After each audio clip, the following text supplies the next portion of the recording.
নমস্কার বন্ধুরা, কেমন আছেন সকলে? আশা করি আপনারা সকলে খুব ভালো আছেন।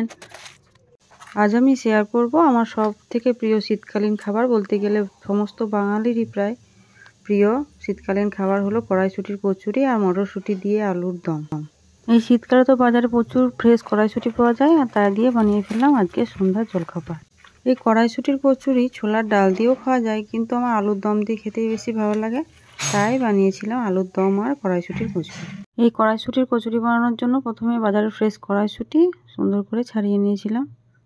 তারপর কচুরির পুর বানানোর জন্য মটরশুঁটি ছাড়ানো হয়ে গেলে কেটে নিলাম দুটো মোটা গোটা পেঁয়াজ। একটু ঝাল ঝাল স্বাদ আনার জন্য নিলাম 4টে কাঁচা লঙ্কা, 1 কোয়া আদা কুচি টেস্টের জন্য, আর সুন্দর ফ্লেভার আনার জন্য 1 গোছা ধনেপাতা কুচি। এবার এগুলো পেস্ট করতে হবে। এবার আমি হিং পাউডার জলে ভেজাতে দেবো, কারণ এটা একটু ভিজিয়ে রাখলে সুন্দর একটা ফ্লেভার বের হয়, তাই আমি এটা জলে গুলিয়ে ব্যবহার করি।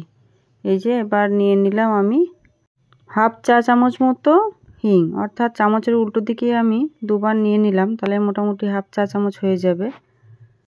এটুকু হিং দিলেই কিন্তু খুব সুন্দর ফ্লেভার এসে যায়, তাই অনেক সময়কে হিং কচুরিও বলা হয়। এবারে আমি এই হিং পাউডারের মধ্যে জল মিশিয়ে নেব এবং ভালোভাবে গুলে নিয়ে এটাকে 10 মিনিট মতো ভিজিয়ে রাখবো। এবার আমি পেস্ট করে নিলাম আগে থেকে ছাড়িয়ে রাখা মটরশুঁটি, পেঁয়াজ, লঙ্কা, আদা ও ধনেপাতা। এরপর একটি কড়াই বসিয়ে নিলাম গ্যাসের মধ্যে এবং গরম হয়ে গেলে সামান্য তেল দিয়ে দিলাম।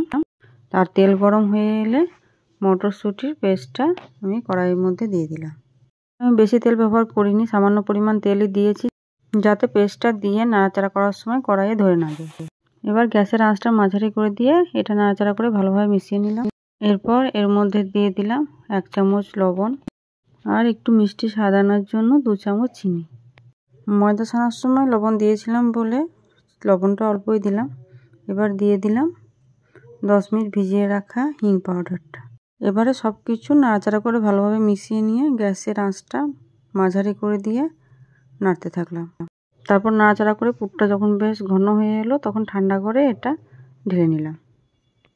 তারপর সেই পুর লুচির মধ্যে ভরে নিয়ে বেলে নিয়ে আবার সেটা সুন্দর করে তেল গরম করে ভেজে নিলাম। এইভাবে এক এক করে ভেজে তুলে নিলেই রেডি সুন্দর কড়াইশুঁটির কচুরি। তারপরে এই গরম গরম কচুরি আলুর দমের সাথে খেয়ে নিলাম।